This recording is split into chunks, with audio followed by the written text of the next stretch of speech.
Hello, hello, hello, everybody, and welcome back to the Round 11 podcast. I'm Cruisin' Spaz, today joined by TS Chance, The Real Toxic, and Zarin Cod. We are hot off of the major number one, off of the grand finals.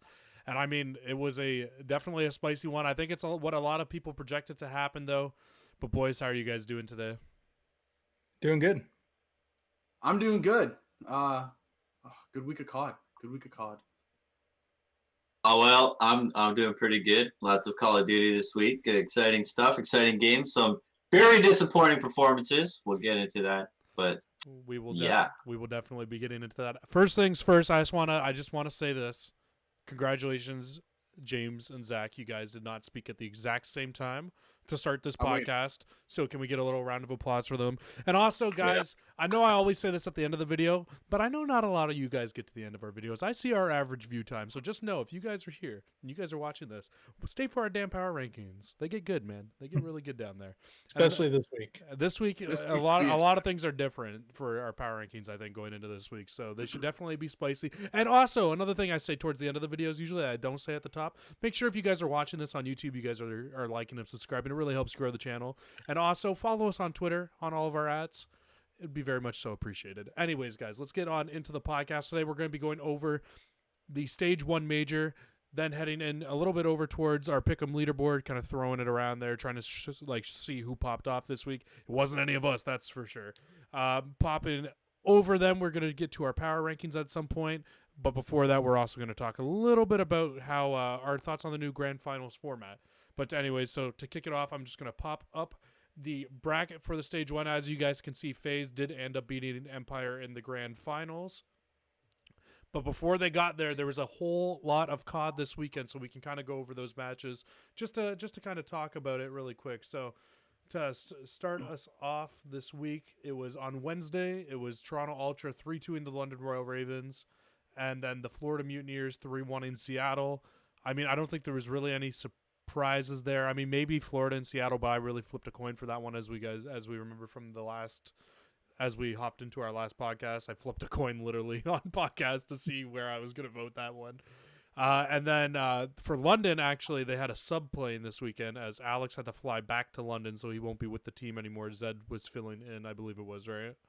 Yeah, Zed filled in. I don't think he's their permanent replacement, though, so I think they're going to be looking for a new fifth, so that's definitely something to talk about. Did you guys have any thoughts on the Wednesday matches? Yeah, kind of the only thing that I was kind of interested to see was the Florida Seattle match. Like you said, it could have gone either way, and you flipped a coin on it, and I had Florida winning it only because I knew Awakening had to go off like he had been the week before. But it turned out to be Skies who really took off In that series, for sure. Yeah, they obliterated Seattle. That was really good to see. Yeah, no, I agree. I like that Florida series a lot.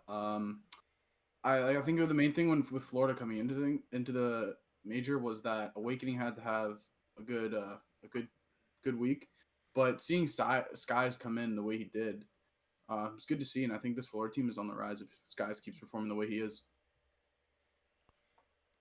yeah, honestly, Florida had a relatively easy side of the bracket. I think Seattle was their best competition. I mean, even then, they performed when they needed to, but obviously as they got into the latter part of the losers bracket, they just kind of fell apart a bit. As far as this Florida-Seattle series is concerned, it wasn't all that exciting for me anyways. Some close games, but overall Florida just looked dominant. Seattle looks just completely lost right now. I don't know what their deal is, but it ain't good. It's definitely not good. But yeah, and honestly, the Toronto winning one really wasn't too much of a surprise, especially once the sub came in. I think it was more of a surprise that London was able to take two maps, if I'm being completely honest.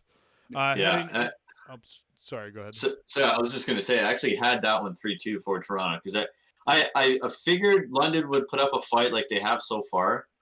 Pretty much every team they played, they've somehow made it close in a lot of series. So I actually had Toronto winning 3-2. So I was lucky enough to get 3 points in that prediction. And I think our big thing was too with Toronto going into this weekend was we were all in agreement that they needed to start actually clutching up, and which they actually did. They made a pretty decent run compared to I think what a lot of people thought they were going to do when I was looking at other teams' brackets. A lot of people had them losing to Minnesota in that round one matchup.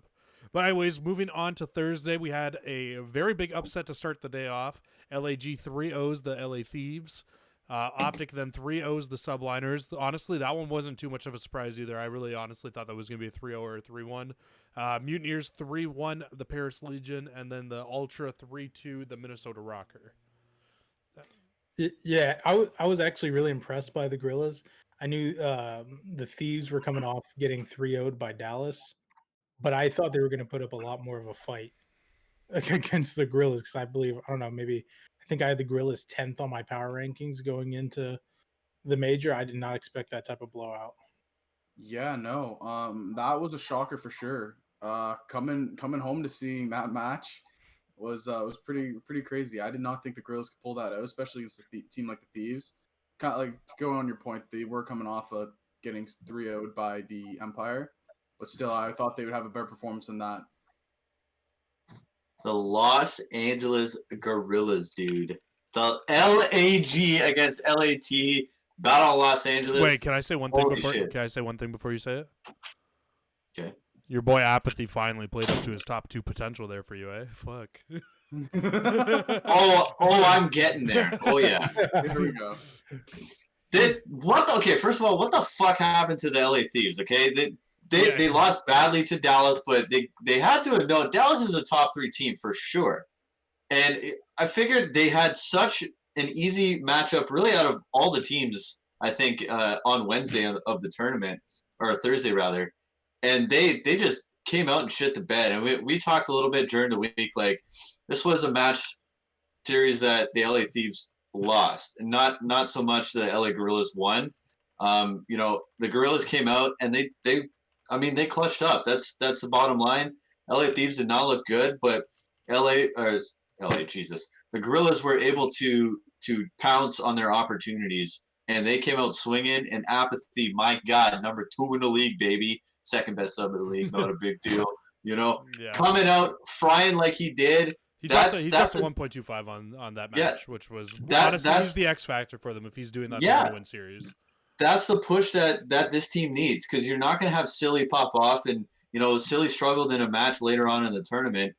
I mean, that really hurt the team. It's not going to be him. It's not going to be Assault. It's not going to be Vivid, really. It's Apathy is the guy on this team that needs to go off in order for this team to compete, and that's exactly what happened. Very impressive. Yeah, no, Apathy definitely looked really good in the event. A lot better than he has all year, that's for sure, in my opinion. That was definitely the best we've seen of Apathy. And, I mean, hopefully he's able to keep it back up for them. Whether he does or not, I think will remain to be seen. I don't think he's going to keep playing at that high level every single game, nor do I think LA is going to play that bad every single game as well, like the Thieves. And so, like I said, good for them. They shocked and upset a lot of people in their brackets. Definitely. Moving on to Friday, so Friday. So it was the Atlanta Thieves starting off Friday, actually 3-0 the Gorillas. Much more as to what we expected to see from the Gorillas, in all honesty. Dallas Empire 3-2's Optic, and probably the closest match all year. I'd say even closer than the phase match was against Optic. Round 11, Game 5. Optic double challenges in plane and loses the gunfights, honestly. A lot of people were really mad about the double challenge doing the plane, but one of the players could have been on bomb. Crim 6 literally ninja defused against New York a week ago before that, so stop crying, Optic fans. It is what it is. I'm an Optic fan too. Moving on from there, Subliners 3-2 Florida in the losers bracket, and then the Thieves 3-0 Ultra in the losers bracket right after that. Yeah, I think that was a big win for LA. Like we said, after coming off getting 6-0'd by arguably, obviously now after this week, one of the top 2 teams in Dallas, and then also getting 3-0'd by arguably one of the worst teams, you needed to bounce back in a big way. And I think Toronto was a pretty even matchup to show that they can still hang when they're playing up to par. But I think that was probably out of that day the biggest match for a team's future going forward. Yeah, no, I can 100% agree with that. And the Thieves coming out and throwing Ultra, it was big for them, and big little help with their momentum moving forward in the tournament. And I think it helps stabilize their roster a little bit instead of people having more questions about, are they going to drop someone now that they fell out this early. Yeah. Honestly, this I was one round away from having a really good bracket, and honestly, I think Chicago's fate would have gone differently if had they won that match against Dallas. Obviously, 2v2, it was that close. Like it was literally 2 kills away from them going on to the winners final. Win or lose, I think they would have been in a much better spot. Dallas won the round that they absolutely needed to, even after Opta coming back from 5-3 down. They That was couldn't a get the crazy job done. comeback too. I was at It work was watching that. it was I'm at work at McDonald's. I got my Yeah. phone out, peeking at the damn score. I was doing the Dude. same thing at my job too. I was on cash. Somebody's like, Unreal, I'm man. looking I at was just sitting here enjoying it in full screen. Yeah. 4K. Oh yeah, Must be Oh, nice yeah, to that's- work for Must have Postmates. nice. That's the life. But yeah, they were so close. I got to give them a lot of credit. They battled that series. Best series of the year by far. They look very, very good. Just couldn't quite get it done. Like I said, I feel like their fate would have been a lot better had they won that match. And even if they lost a phase in the upper bracket, they would have dropped down in losers a little bit later on. They Oh, sorry, I didn't mean to cut you off. I was just going to say, I think the really big thing in that match was actually the hard points, though. Optic Yeah. lost both hard points, which a lot of people are respecting Optic as the best respawn team in the game right now. And Yeah. Empire 250, 149, and then 250, 157 them. So it was not good for sure. Their hard points looked really shaky, and they proved that later on in the tournament. But talking about the other Friday matches really quick, New York dropped down after a tough loss. Again, not surprised. I think everybody had that one going pretty one way for Chicago. So New York drops down, beats Florida in a tight ass series, but they clutch up. reverse sweep. Reverse sweep. Another very exciting series. That was just fantastic. Clay was awesome. Asim was awesome. Diamond Con with a huge clutch. That was an awesome series for sure. Toronto going in against LA Thieves, definitely didn't expect to play them. I think they were expecting the Gorillas at that point. And they just got absolutely smoked. Toronto was pretty disappointing this weekend. The win against Minnesota is definitely a confidence booster, but that LA Thieves match, a team that you have to compete against if you want to be considered a top 5, top 6 team, they couldn't do it. So a little bit disappointed in the Ultra Boys. And that one wasn't even close, honestly. It was like a 250, 150 for the hard 6-1 search. And then the control, I think Toronto was ahead in the control. Oh, wait, didn't they choke around in the last control or something like that? I think they were on defense on checkmate, and they choked the defense. They lost 3-2, I think, in the last round. So something like that happened. But it was definitely not looking good for Toronto in that series. LA just came out, they looked a lot better, if I'm being completely honest. And looking over the rest of that day, again, New York, just the reverse sweep, they looked really damn good. And like you said, you really couldn't get a much closer series from the Dallas series against Optic. And people were so mad about that series, too. I'm looking at, social media, and I'm like, man, you Optic fans need to chill out, man. I'm more mad about the second loss, obviously, than the first loss. But, damn, y'all got to chill out, man. They are the reigning world champions for a reason. They're a good damn team. Yeah. Again, stop crying. Thank you. You're making it look bad for all of us, in all honesty. I forget who said it. It was one of the I think it might have been Hitch. Hitch is Optic fans love Optic until Optic loses, then they fucking hate Optic. It's so funny. Yeah. And I don't know, man. I think that people need to just damn chill on that whole side of things. Anyways, I'm actually gonna pop the bracket back up here because we can kind of talk more now. Since we got through most of it, we're heading into the Saturday now. We can talk about the Saturday matches here and what ended up going on. So I'm just going to throw the bracket back up really quick. So on Saturday, it ended up being the Subliners versus the Gorillas, and that went the way of the Subliners. They win 3-1 over the Gorillas, and then Thieves lose 3-1 to Optic, and then I think another big surprise to a lot of people, Subliners 3-0 Optic, and honestly made Optic look really, really, really bad. And I'm just kind of going to talk about these ones really quick before I throw it over to you guys, if you guys are cool with that. The one thing I want to say about Optic in that series is I honestly don't even think that the Subliners looked that good in that series. I think Optic looked that bad in that series. Somehow, too, because they were literally played back-to-back. It was like they just beat the Thieves, and it looked like they were just trying to go on to cruise control versus the Subliners. Their respawn looked the worst their respawn has looked all year. They lose their first control all year. And the last round of a control, they lose a 11v4 on defense on checkmate. Yeah. That was the worst I've ever seen Optic look in this game. And no, not to take anything away from Subliners. Obviously, they looked really good this week and made it all the way to a top 3. But I think if you get the Optic that you have play the subliners in round 1 of the tournament, you're going to get a very different result in that match, personally. Yeah, I think Saturday was a big day, is obviously for New York, because I think a lot of people have kind of after their. I think they gave LA a really good fight. I think like the first match of the season, and think after that they kind of fell back and teams or fans started to sleep on them a little bit. So I think Saturday and this whole tournament as a whole was a great push for New York to show that what they're capable of doing, especially with talks of maybe dropping a seam for Hydra coming in and potential roster mix up. I think it was a big day, especially to the 3-0 Optic. And honestly, after Saturday, that's when I really started thinking that there was a chance that New York could at least make it to the grand final and potentially give FaZe a run for their money. But I think that was huge for New York, win or lose. Huge for their confidence, for sure. Yeah, no.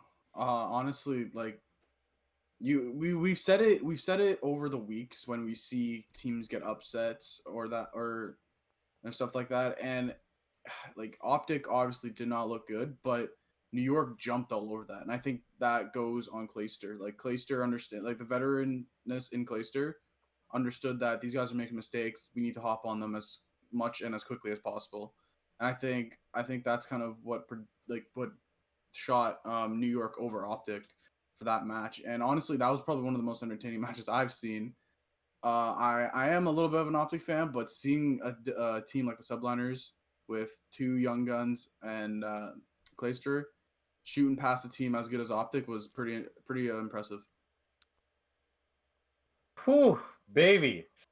Losers round 5.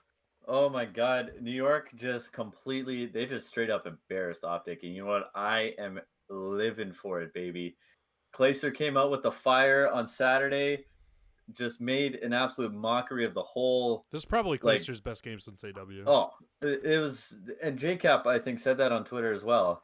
Clayster is just a different beast. You know what? I gotta give credit to Asim and DiamondCon. Both those players are playing. DiamondCon's been great.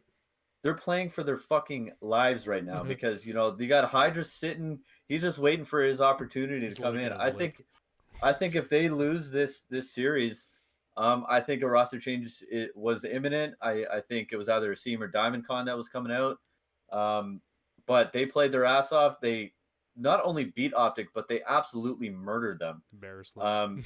Yeah, it was bad. So obviously with that Dallas match in the losers final, it just shows you the next step that they have to take in order to get to that level. That's just how good Dallas is. And I think they proved that no matter, like, momentum can only carry you so far, especially in an online tournament. And Dallas proved exactly that. And they proved why they're a top 3 team. And they beat New York. But you know what? Credit to New York, top 3 finish after a very mediocre-ish start to the year. And no roster changes happening for them anytime soon. And I would just like to add really quick before we move on. I think DiamondCon, considering how much he stepped up, really held himself together very well, especially on Saturday. Because I think I can't remember what match it was, but one, I believe he got an ace, and they cut to his face cam, no reaction. They cut to Clayster, and Clayster's just screaming. Anyone who followed COD for several years knows Clayster is the hype man. He is one of the most animated players. And then they win the series. It cuts to Clayster throwing his headset, jumping up, hitting his chest, and then they transfer over to DiamondCon's camera, and he's sitting there. He looks like he didn't even know if the match started yet, bro. He's such a stone wall, and he kept such good composure. Really good to see. He dead ass looks like James when me and Zarin had an argument on the podcast. Yeah, he's just kind of just sitting back listening. Okay, so I do kind of still want to get over the last 3 matches. I know Zarin kind of dipped into them. So just looking over the last 3 matches, which was Sunday. FaZe played Empire in the winners final to start off the day. FaZe 3-0's Empire. Then we head to the losers final, Empire 3-0's Subliners. And then we head to the grand finals where FaZe 5-2's Empires and the new format for the grand finals, which we'll get to in a second. We'll kind of talk more about the grand finals after. But I just want to talk about the first 2 matches. FaZe looked really, really good in the first match, especially against Empire. I think Vito's worked out really, really well for FaZe as well. Second match. Now, Zarin, I actually have a very different opinion on you on the Subliners still. I think that I know what I said last week, and I think I bought into the Subliners last week. After watching them and watching them this weekend, yes, they do beat Optic 3-0 the round before. I think that subliners still do need to make the change with Hydra. I think Asim needs to go out. I think Asim has been great in this game, but I think Asim is too hot and cold to be a full-time starter in the CDL. I think Asim is great. Don't get me wrong, but I think Hydra could do the same job Asim does and do it better and more consistently, personally. And I think that's why they're going to make it. I think that we've seen the ceiling that subliners are going to hit. I don't see them contending for a championship. Like, I think that we've seen why. When Optic played at their full strength against them, Optic 3-0'd them. Dallas just came off of a 3-0 against FaZe and should have been in an absolutely terrible mood and came out and smoked them as well. So I don't know. It's just, that's personally my opinion. You guys can disagree if you guys want. And I know what you just said, Zarin. You don't think that they're going to be making a roster change anytime soon. I think, honestly, if I'm Clayster and I'm the team, I think you guys got to look at it in the right shade of light. Asim was just a placeholder until Hydra got there. And I think Hydra should step in and take it over, personally. Yeah, I mean, your start will be, I think, on the 18th. They'll be starting a new stage, kind of new slate. Maybe make the change then. Nothing really on the line immediately in the first week, and just see what happens if you replace Asim. Yeah, no, I'm on board with that. I mean, Hydra, he's a good player coming over, man. Like, they've waited on him this entire time, and obviously at the beginning, Diamond Con was the kind of placeholder, but he's shown this year that he deserves to stay. So I think, as unfortunate as it is, with Asim playing so well, it kind of falls to him being the one that's going to be odd man out. He's played well, but he's also played really poor on some maps, and the maps that he plays really poor on are the ones that he loses. That's my whole point with the hot and the cold thing. But I mean, you'll get that out of any player. But sorry, go ahead, Zarin, and say what you were going to say. No, I'm just okay. Here comes another sports analogy, right? So the Pittsburgh Penguins, for example, they got 2 goalies right now, okay, and they've rocked a 2 goalie system for a few years now, and I remember a few different times their starter at the time, Marc-Andre Fleury, got hurt. Their backup Matt Murray comes in, he starts playing really, really well. Now your starting goalie who's been injured, he comes back. Do you throw him in right away, or do you keep rocking with the hot hand? But this is my thinking right now for the subliners. While I agree with some of your points, the team is very hot and cold, but it's not detrimental to the team. I think if I'm the subliners, I'm letting this one play out for another tournament, maybe even 2 for the start of stage 2. If they don't find any more success than a top 3 finish, or I know it's not a tournament format, but you know what I mean. Like, if they don't see any more success, or they're not building upon this top 3 finish, that's when you make the change. I think you continue rolling with the hot team right now, and I think they're going to succeed. Do I think they can hit that next level with Asim? I don't know. But if I'm the coach, if I'm the management team at New York Subliners, if I'm Clayster, I'm confident in this team right now until they falter. No, so I agree with you. I don't think they're going to make the change. I'm saying I feel like they should. I don't think they will. I think they'll continue to rock with the team as well. But that was just my personal opinion. I think that they should make the change. I doubt that they will, though, because of the top 3. But again, I think my whole point is that I just don't see them finishing higher than a top 3 with this team. I just don't see the ceiling being high enough. I do agree. Yeah. And then so we can just quickly move on towards the grand finals here, and it was I don't know why the picture I have right here shows a 4-2 for FaZe, but it was a 5-2 final for FaZe. And I mean, there's nothing really to say except FaZe is so far ahead of every other team in the CDL right now. It's not even close. I think Optic probably plays them tighter in the grand finals than Dallas does, personally. And I know, as you guys are seeing this bracket up right now, it is a little bit different. So how they did the finals is they actually took away having the 1 map advantage coming from winners, and they're not doing 2 best of 5s anymore because apparently that's too confusing for the audience, is what the reasoning was from what I've seen on Twitter. And so what they're going with right now is they're going with a best of 9. It's hard point search control, hard point search control, search hard point search. So you're getting 4 searches, 3 hard points, 2 controls, still being able to finish off on a search. I like the format in some ways because, well, here, before we get to talking about the format, we can kind of talk about the match. Like I said, I think FaZe is just way ahead of everybody else's right now in terms of teams. I don't know how you guys feel about that. Yeah, I feel like Dallas, I think 100% most people would agree, is right now is like the number 2 team in the league. but it feels the way they play FaZe, you would think they're like the number 6 team. Like FaZe just seems like they're so far ahead as far as like, and not to take anything away from Dallas, but like IQ. They seem like they understand, especially in the searches, they understand strategy and predicting the other players' movements so well that the other team just can't do anything to defend that. So yeah, it's mind blowing how well they're doing so far and so early in the season. Yeah, no, honestly, this like Atlanta looks like a beast early on. Like we've had other discussions about players individually. Like we've said, Hook looks like one of the best players in the league this year. But I think Atlanta right now, all four of them can equally go off. And if they're all clicking on one weekend, that team is unstoppable.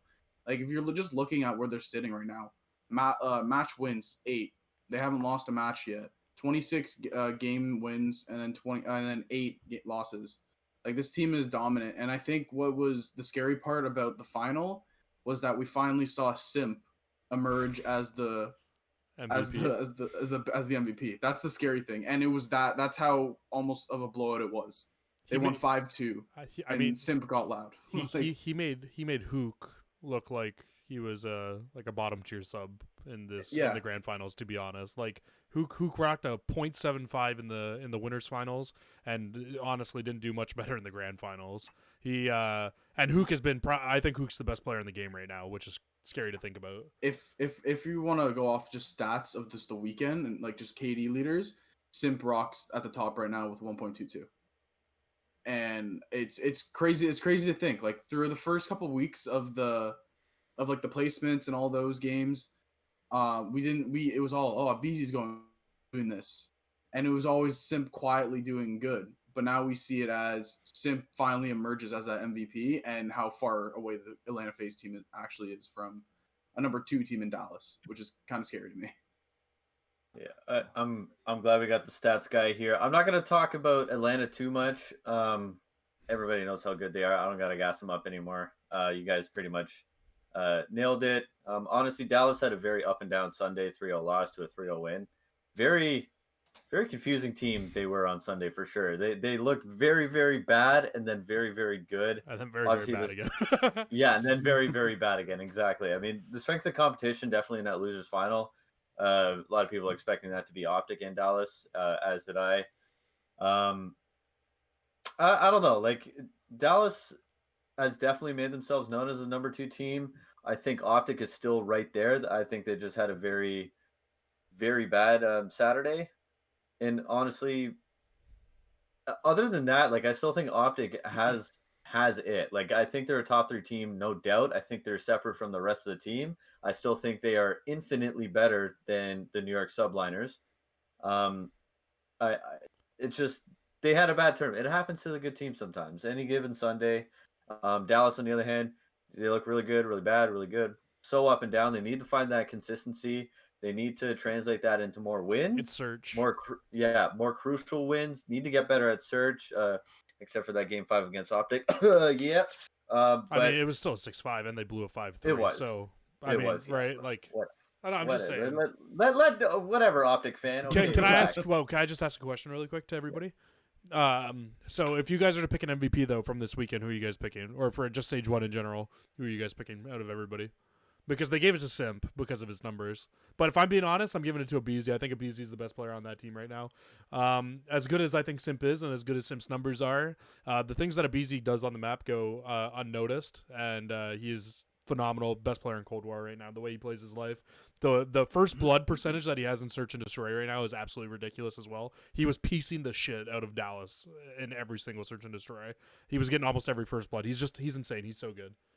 Yeah, and like when it comes to Search, no pun intended to FaZe, but he's a snake. He always seemed to get through and flank them somehow, whether it be through like mid on Moscow or a full wrap, and no team ever caught him. They would either get bad timing. He had the timing down perfect. He made the big plays that mattered, rather than Simp maybe getting 2 pieces or stuff like that.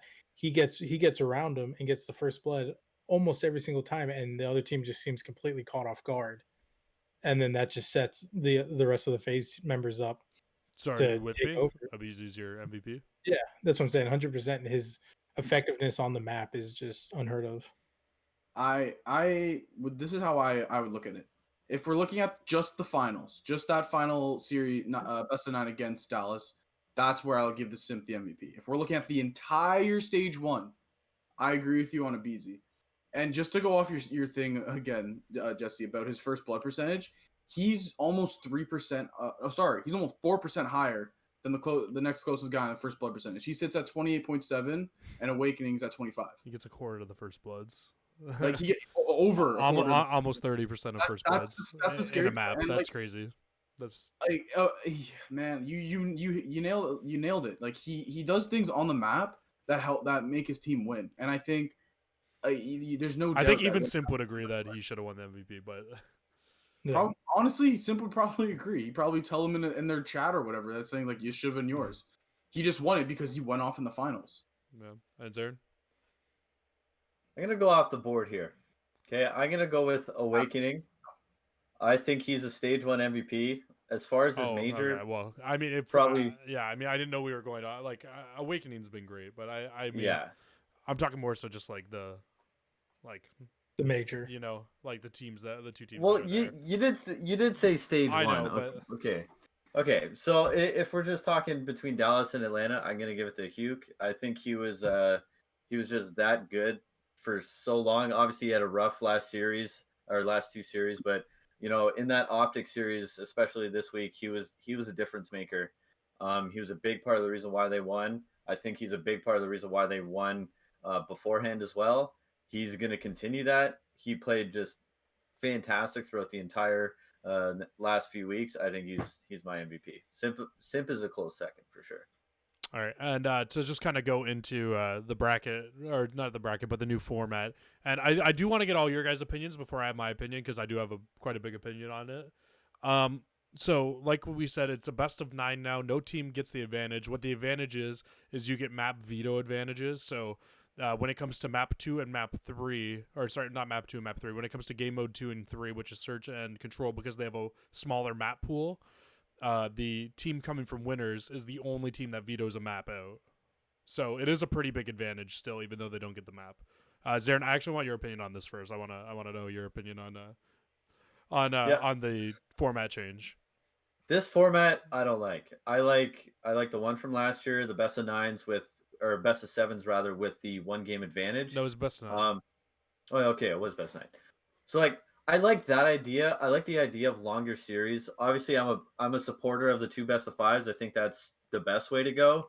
But if you're gonna want to stray away from the best of 5s because it confuses idiots, then I think rocking with the best of 9s, who maybe don't know.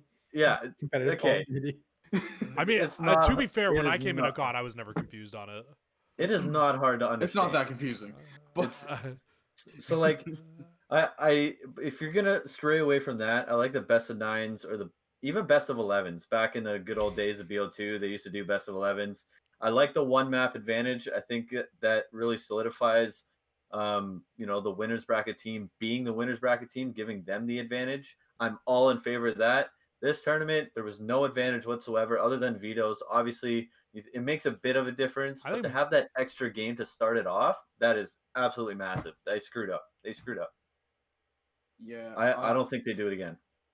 I loved growing up and watching COD. I've always loved the 2 best of 5s because it always just brings energy, and then it brings that extra specialness if a team is able to win both of those coming from losers.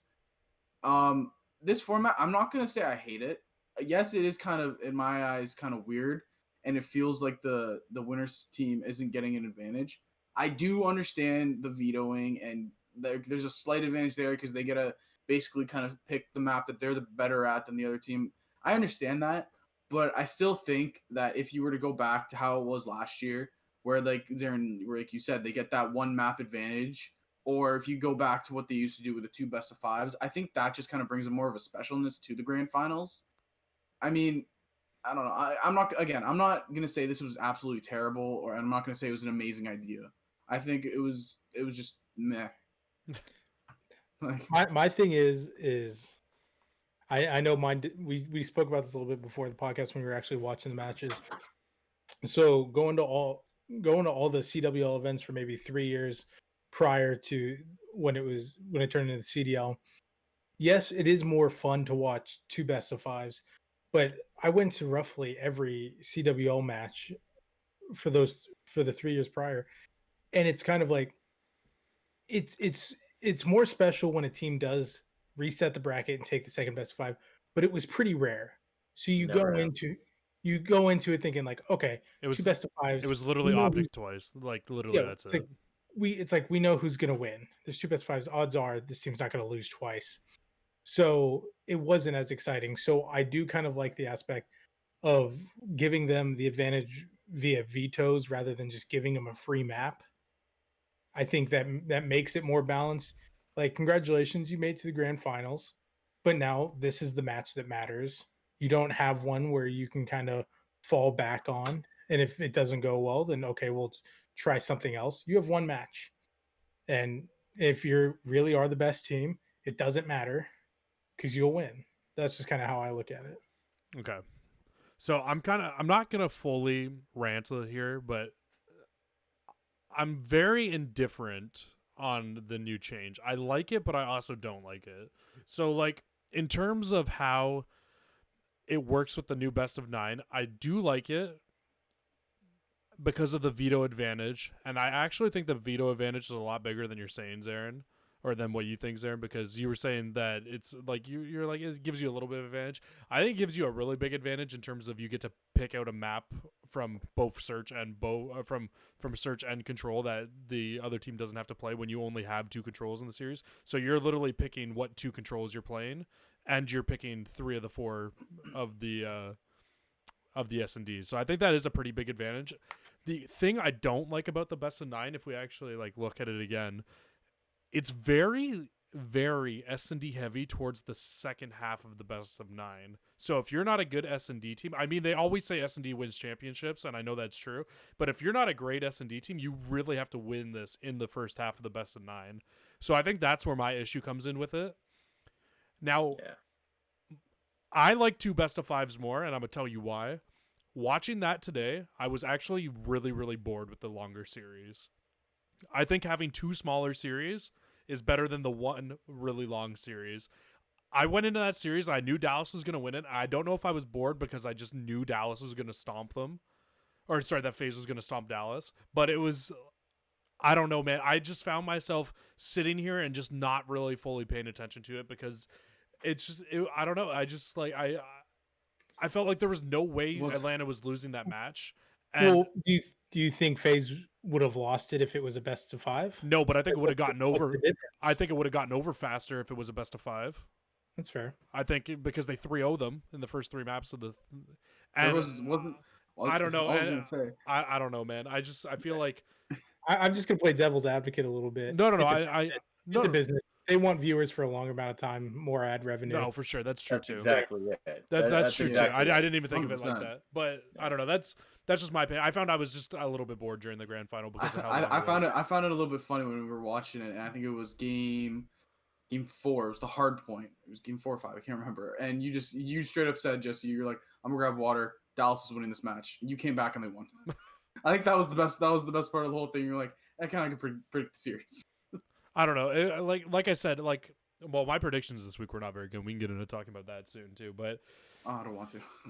But yeah, I don't know. That's just my opinion. I like 2 best of 5s personally. I think that's the best way to go about doing it. Whether they continue to do it or not, I don't know. But like you said, I didn't even think about the whole viewership thing. That's a good point. But just for my view, I don't know if it was just the match, and I'm circling back now. But I don't know. I think it was also kind of an off matchup. It's like you just knew. I think whether it was 2 best of 5s or a best of 9. I mean, FaZe is obviously the better team. I mean, we've had 2 best of 9s now, going back to last year's grand finals of the World Championship, and it was the 5-1 there as well. So I mean, and it was both FaZe and Dallas. And it was FaZe and Dallas, and it was a 5-1 again. So I mean, like, how important really is this best of 9 thing? When I don't know, I will be very surprised if we ever see a game 9 as well. Yeah. So it'd be interesting to see. It would, but I doubt we're gonna. But doubtful it's gonna happen. What do you think of what I'm? Well, I agree with you. I mean, it's just the momentum is absolutely massive in these best of 9s. If you get up to a 2-0 3-0 lead, I mean, obviously it's extremely tough to come back from even 2-0 down. I think momentum is definitely a big factor in these longer series, just like, in regular best of sevens for traditional sports playoffs, right? Like it's all about momentum. It's about winning those important maps. And in this series, it was the search and destroys for FaZe. They're lucky they didn't have, or Dallas is fortunate almost that they didn't have to play those two searches towards the end, because that could have gotten really, really ugly. But I mean, once Atlanta got out to a lead, they just never looked back. And while Dallas took two maps, everyone knew it wasn't that close. So I do agree with you, Jesse. I like the best of 5 formats, but if they are going to stick with these best of 9/best of 11s, I like the one map advantage. And we can move on after this, but like you said, momentum's such a big thing, and it's hard to come back even 2-0. Well, if the team already has a one map advantage and they just have to win one match to be up 2-0, then that, I get it. Congratulations of making it grand finals. You should get some advantage, but then that's just basically solidifying the series for the winner. It's crazy too. I didn't even realize this while we were going over it, but we were talking about how dominant Atlanta's S&D was, and just how much better of an S&D team they were. Atlanta lost 8 rounds of S&D in 4 games to Dallas on the weekend. That's ridiculous. That's Atlanta. You said it before, man. Atlanta is light years right now ahead of the competition. Anyways, we got to move on with the podcast a little bit here, so I'm gonna just throw it really quickly to our pick'ems here. So this is our current pick'em leaderboard. Congratulations to fucking Justin, man. This guy absolutely killed it, dude. He 91 points for Justin. Maybe we'll get him on the podcast eventually if he gets currently at 17th. He was so before the grand finals. He was 17th in the world in the global leaderboard. He was in line to win a scuff control. If Dallas won, that was his only fault was taking Dallas in the finals. Otherwise, his bracket this weekend was amazing. And then rounding off the round 11 boys, it was Zarin at 84 in second place to close off stage 1.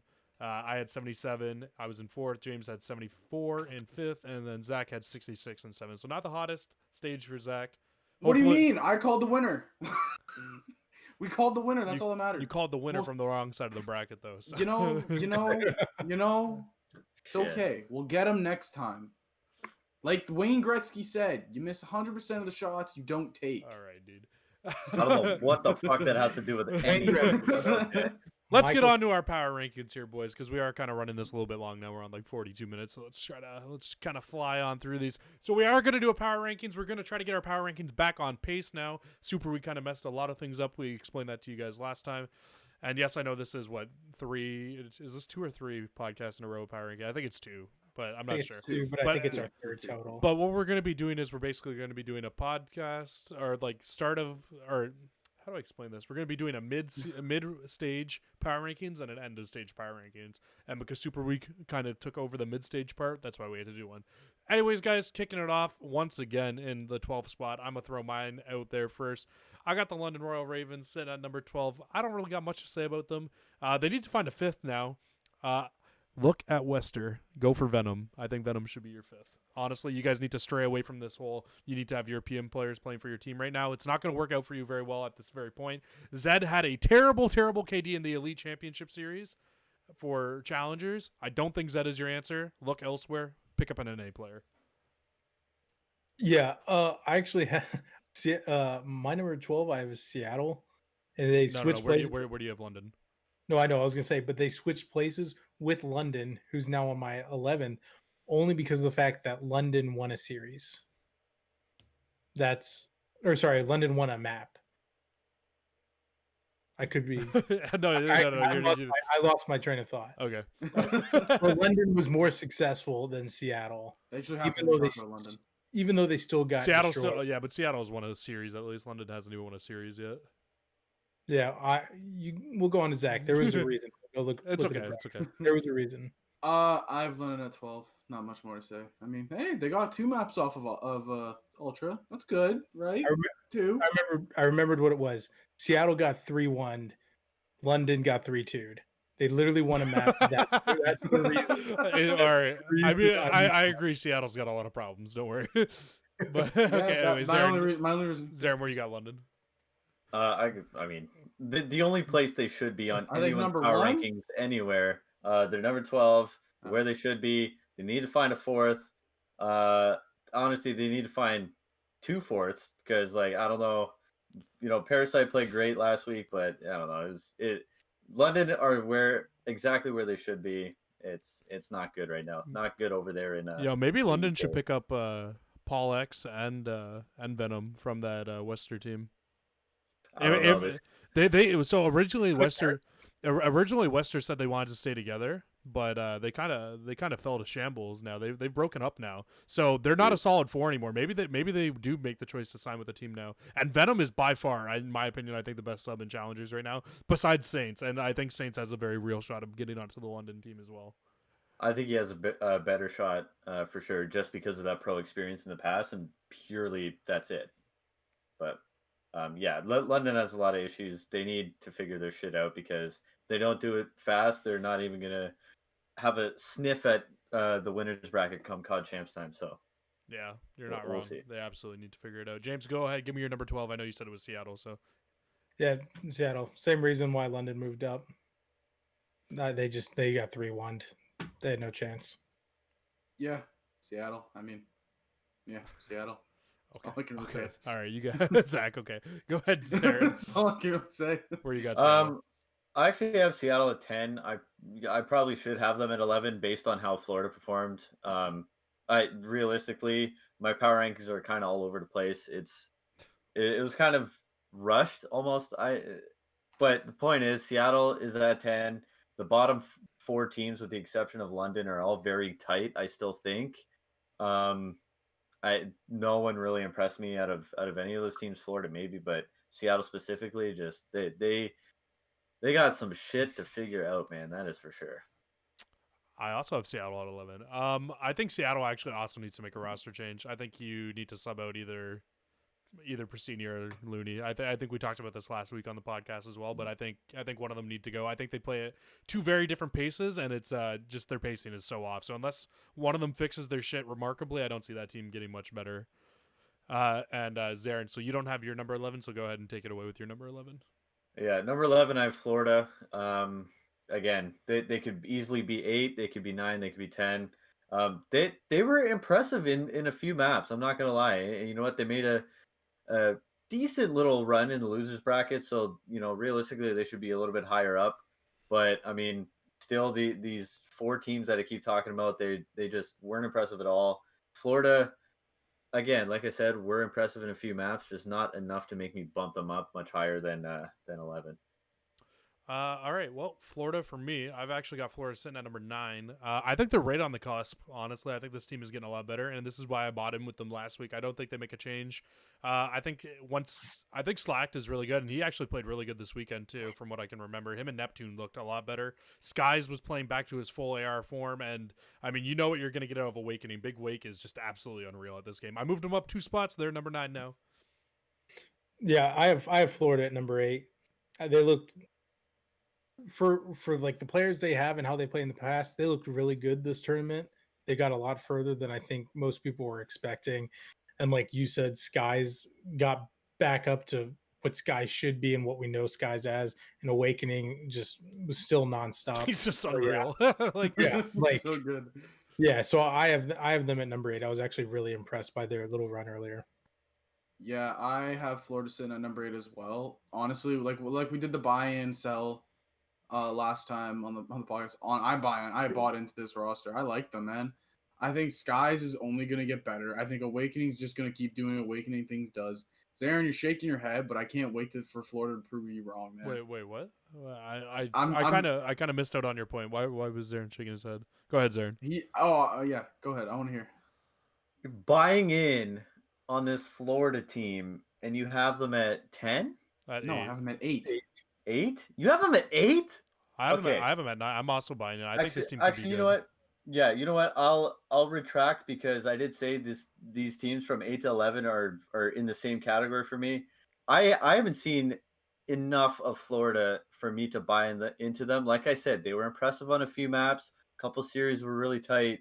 They just haven't. What change would you? They haven't made that extra push. How do you mean? Well, I'm just because you said you're not buying in, right? So I'm just wondering, like, what change would you make if you could make a change? Just out of What change I would curiosity. make? I wouldn't touch a roster. I wouldn't touch a roster, not yet. And purely because I So you're need to see renting. more from them. Yeah, I'm still renting. I said I was renting last week. I'm still renting on these guys now. I signed another month. We're ready to go, but they need to prove a little bit more before I'm buying in on this team. If they have one or two more bad tournaments, then I think a change is happening. And I think Slack's the guy to first. Slack is the first one to go, Yeah, probably. despite him actually having a pretty good weekend this weekend. You got a 14-day trial. Yeah, exactly. Zach, did you have anything else that you want to say? I know we kind of cut you off there. Oh no! I mean, like I said it before. I just think Sky's gonna get better, man. I think he just had a super slow start, and Awakening's just gonna keep doing Awakening things.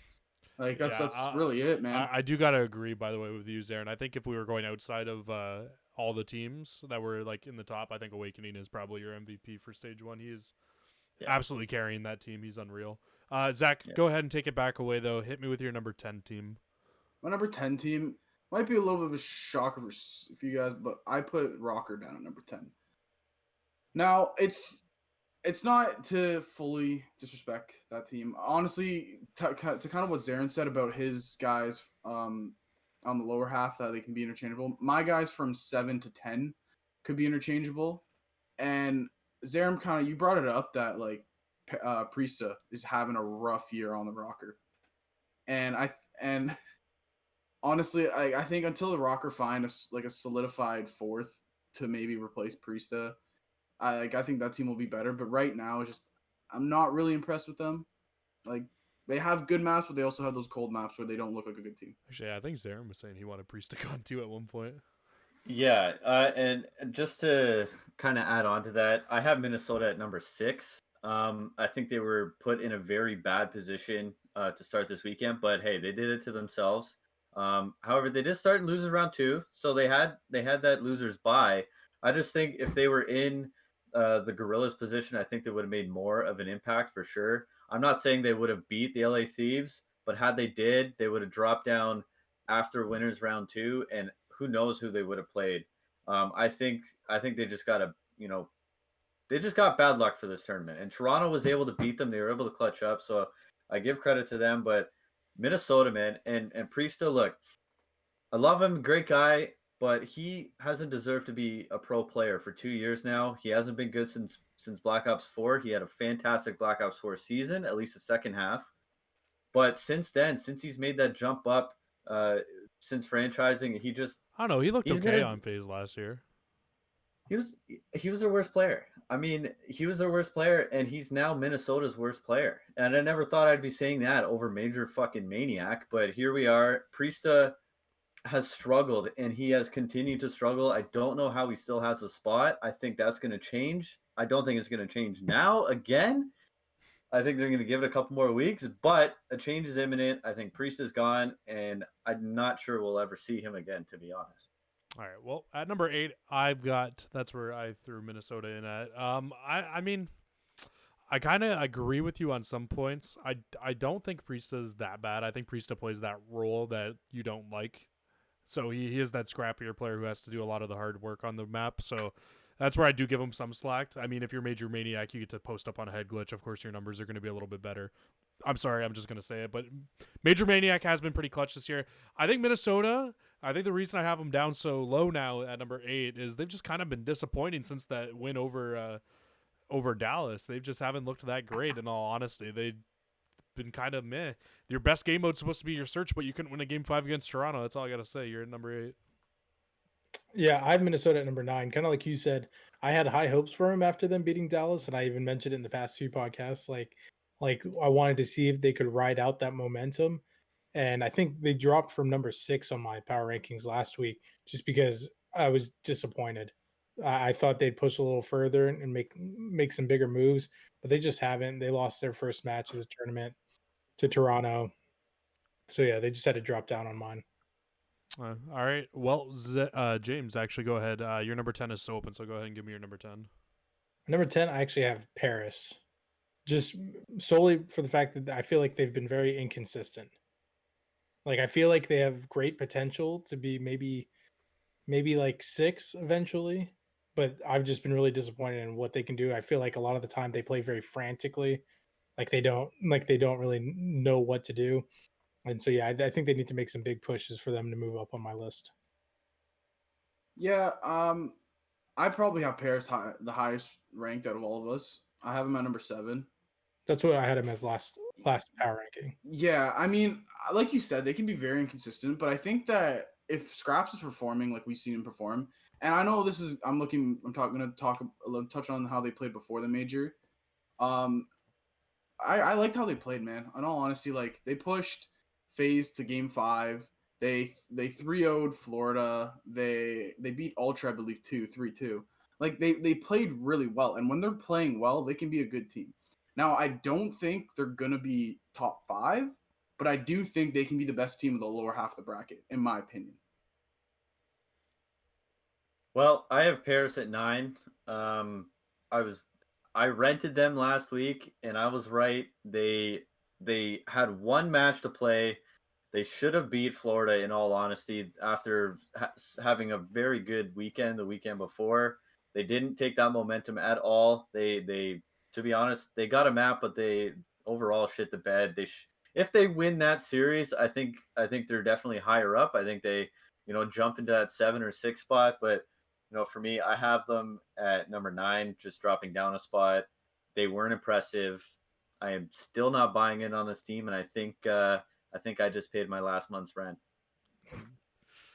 That's tough. I actually also have good old Paris Legion sitting in at number 10. I was just looking at my phone really quickly because I was trying to look at a stat. So you guys played very poor this weekend, with Fire dropping a 1.62 in hardpoint, a 1.14 in S&D, and a 0.92 in control. So the best you've gotten out of Fire so far, who's supposed to be your star. And where'd the rest of you guys go? That was just a really poor weekend from you guys. Both teams that got a bye in the losers bracket both lose their losers bracket match. I don't know if maybe that had something to just do with not playing that first round matchup, but I just wasn't impressed, man. They didn't look great, so I couldn't put them any higher. They moved down some spots for me. They're very disappointing compared to what I thought of them the week before. Zach, you're the one with the lowest, so give me your number 9, bud. Number 9, and this pains my heart. I got Toronto Ultra sitting there. I mean, the Ultra they've been bouncing between they showing glimpse of, hey, we can be a top 5, top 6, top 5 team, to, hey, we aren't performing. And I mean, I think if they can kind of stable their play more down to stage 2, stage 3, I think that's when for me they can be solidified at number 6. But right now I have them number 9 because it's just my teams from 6 to 10 are bounce around, in all honesty, and right now I just think Ultra is not that strong. Do you guys care if I take this away really quick? I just kind of got something I want to say. So I actually have Toronto number 7, and I actually disagree with a lot of the points you made. I think Toronto this weekend actually looked a lot better than they've looked all season. They lose to a top 5 team. To be fair, they get 3-0'd by a top 5 team, but I mean, against anybody in the bottom 5, bottom 6, they're probably beating them right now. I don't know. If Toronto is able to clutch up, they're winning their matches. Like I said, I have them sit at 7 because they only lost to a top 5 team. Besides that, they looked really good this weekend, in all honesty. They beat the Ravens, who for some reason were able to take a respawn off of them. That's the only spot that really scared me. I mean, the Search and Destroy is Search and Destroy. You can realistically win a map of Search and Destroy with an extra in. But the respawn, they should not have lost. But besides that, I mean, and they beat a very good Roker team who's in my number 8 spot. I mean, I don't know. I feel like Toronto anywhere lower than 7th is just not right. No, that's understandable. I mean, I just kind of put them there based on what I've seen. That's I don't know. That's why I want to jump in. Go ahead, though. Yeah, no worries. Go ahead, Zarin. You can take it away from your spot. Honestly, I agree with a lot of points you make, Jesse. I think they looked way better than last weekend. Obviously, you brought up the only team they lost to was a top 5 team, and we talked about last week on the podcast. They need to beat these bottom half teams, and that's exactly what they did. They failed to do so last week, but they came out here in the losers bracket round 1. They beat, to be fair, a very bad Royal Ravens team, but you needed to win that series. It was a 3-2, but they still won it. You had to. I think Minnesota honestly was the next stepping stone for them to reach that top 6 or top 7 even. I still have them at number 8, but that's purely based off of another team jumping all the way up. I think Toronto was very impressive for the most part. They still need to figure something out in order to beat these top 5 teams, but they won the matches that they needed to win. James? Sorry, that's Yeah. the last one on Toronto. Yeah. So same thing, kind of as Aaron said. They had to beat the teams.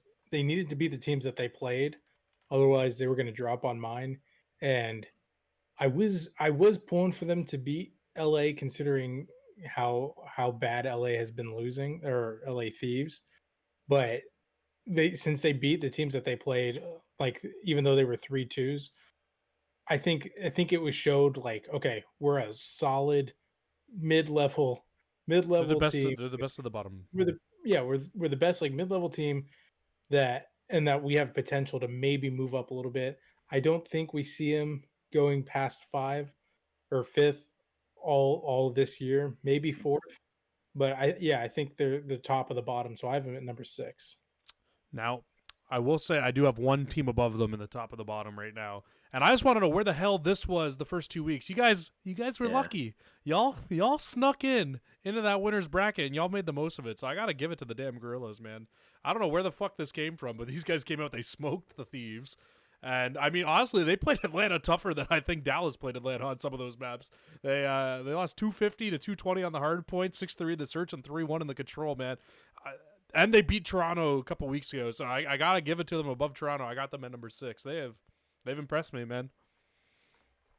Yeah, I had them kind of same thing. I have them at 7 though. I think 6 and 7 could have gone either way, but because LA was a lot lower on my list, my power rankings last week, I think their move was equivalent to the Toronto. But yeah, I have them at number 7. I was really impressed by what they did. Yeah, and I mean that's a fair point too. I mean I moved them up 1 because I had them at 7th last week because I was pretty impressed with them last week. So Yeah, I same. I had them at number 8, and they went up to 7. that's fair. Yeah, LA Gorillas for me, I slotted them at number 6. I think they played really well. I think things were clicking for them. I think it was just unfortunate that they ran into obviously Atlanta FaZe, and like you said, Jesse, they played them hard, and then they ran into a very very hot subliners team in the lower half of the bracket. And they took a map. Yeah, So- they did. They took the search. They won the search 6-3. And honestly, the Gorillas, they played very very well. And to kind of say what you guys are saying, they did beat Toronto 3-2. They 3-0'd LA Thieves, who in my opinion is a top 5 team, even after losing that match. Like the Gorillas are right now, the Gorillas are the best lower half team, in my opinion. I agree. Yeah, I'm not going to talk too much about them. I gave them my gas earlier on. They impressed me. They jumped up, 4 or 5 spots. So I got to give them credit. They showed up this weekend. They showed up at a major. Nevertheless, See if they like can keep it up. That's my Yeah. big thing. we're renting this week, boys. I mean, we got it with how bad they started the year and where they've gone to now. I want to see more from them. I'm really liking this team now. I thought they were boring to watch. I thought they were a bunch of civs, the first week or two. But they showed up this weekend. They impressed everyone. I'm excited to see more of this team. All right, I'm gonna start us off with number 5 here. For some reason, I feel like we all have the same number 5 this week because they did kind of underperform this weekend. I'm not 100% because I don't remember, but I'm going with the LA Thieves at my number 5 spot. I think that I think LA looked okay. I don't know. I'm kind of underwhelmed by Temp. I low-key want to see them drop Temp and pick up Draza, but I don't know. I think Draza could make a bigger impact on this team as a sub than Temp can, personally. I don't know. That's like the only thing that I think that they can do to maybe get better, but maybe just play more, they'll get better. I'm not sure. Yeah, I was really hoping for a big bounce back from LA. I don't remember how far I had him going in the series initially or in the tournament, but yeah, I was definitely not expecting them to play as poorly as they did. Temp, I say this every week, as much heat as I give him, he's definitely more capable of doing than what he showed us this week. But yeah, I have him at number 5. It was just pretty disappointing to see. Yeah, I have the Thieves at number 5. I don't think they're better than the 4 teams above them right now, or with how they played. Jesse, me and you kind of had this conversation when I brought up Temp and how he was playing. It was a little bit earlier in the week, and you're just saying like that there's nobody else. I mean, the only realistic option, like you said, was Draza. That's their And sub, right? So that's why. yeah, no, on 100%. I like the Thieves. I like them a lot. I think they have potential, but I think they need to have a stable 4. And right now it's the 3, and then if temp is hot that weekend, that's when their stable 4 is there. I think it's a little silly to blame one player on what they went through this weekend. I think the whole team is to blame. I think it wasn't one person's fault. They looked like shit that first series. Like I said, it was more 100 Thieves lost than it was a Gorillas win. And I don't want to discredit the Gorillas at all, but that's just facts. You know, they ended up beating Toronto pretty easily, losing to Optic. They got a rough side of the bracket, but had they won that first round, completely different story. They were definitely disappointing. They slide down one spot for me. Yeah. So I mean, like you said, I'm not saying that they need to drop temp by any means, and I'm just saying like I just think it might be an interesting move because I don't think Draza was bad last year by any means when he came into the league. I know temp has a lot more name value though, so I do understand that side of things as well. So I don't know. It is what it is. I just think like Draza just won the NA Challengers again this weekend. So I mean I don't know. I'm just thinking Draza's pretty damn good. No. Maybe if they continue to struggle, maybe we get to see him in the lineup. And I mean, I'd like to. I like Draza a lot. Zach, give me your number 5 or your number 4. My number 4, I have Chicago Optic. I mean, you got to look at the ending of this tournament. I mean, Subliners hot, played Chicago very hard, and any flaw that Chicago had in that series, Subliners took advantage of it. If there's not much really I can more say of why I have Chicago 4th. I still think they're a great team. I think if they're having a really good weekend and they're playing really well, they can easily be a top 2 team if they're playing well. But from this weekend, what they showed, top 4 is where I see them. Yeah, I don't know if I really agree with that. I actually still have Chicago at number 2. Probably at number 3, probably where I should have them, but I have them at 2 still. I still think they're better than Dallas. Despite the loss to Dallas, I don't know. I obviously that Subliners loss looks a lot worse than I think it is. I think they just had a bad series. They just straight up got outplayed. That's the facts. That doesn't mean that they're, you know, a 4th place team or a 5th place team. I think they're still the number 2 team. I still think they're better than Dallas. I think they're better than New York, and I think they're better than the Thieves. One bad weekend isn't going to change my mind about them. These guys are number 2. I also got Optic at number 2. That surprises me. That really surprises me. Yeah, because I'm hard on them, man. I really can be, and I'll drop them fast. Mm-hmm. I think that they lost the Dallas series due to vetoes. I think they were very poor in their vetoes against Dallas. I think they need to work on their Garrison hard point and continue to veto Crossroads for them. Maybe the new Crossroads they'll be able to play a little bit better, but I think that they lost that series simply based on vetoes. And honestly, that 2v2 goes the other way against Dallas. You're saying Chicago's a better team than Dallas. Everybody who's complaining right now. So I mean, it's one 2v2 that lost them the series. I don't know, man. I'm not doing it just because I'm riding Optic's dick. I just think that Optic is still a better team than Dallas, and I think that Optic puts up more of a fight against FaZe in the grand finals than Dallas did as well, personally. And like you said, I think that they just had a really poor series against New York. It is what it is. Yeah, I have Chicago.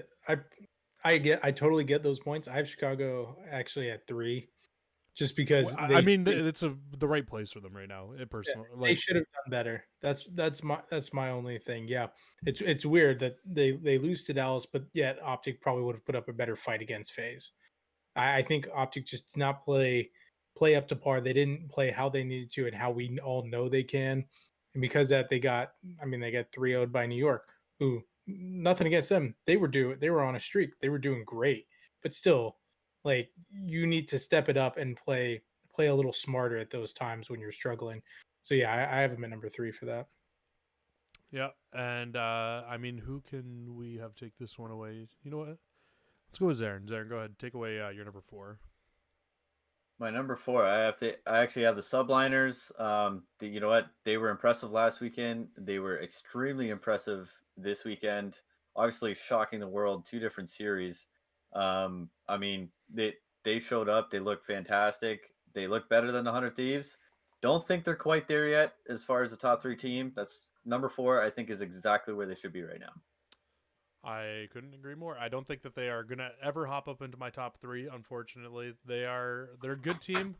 Again, I still think they're one change away from being a top 3 team. I don't know though. I think New York is right there. They have definitely impressed me to the point of being able to go on that long losers bracket run.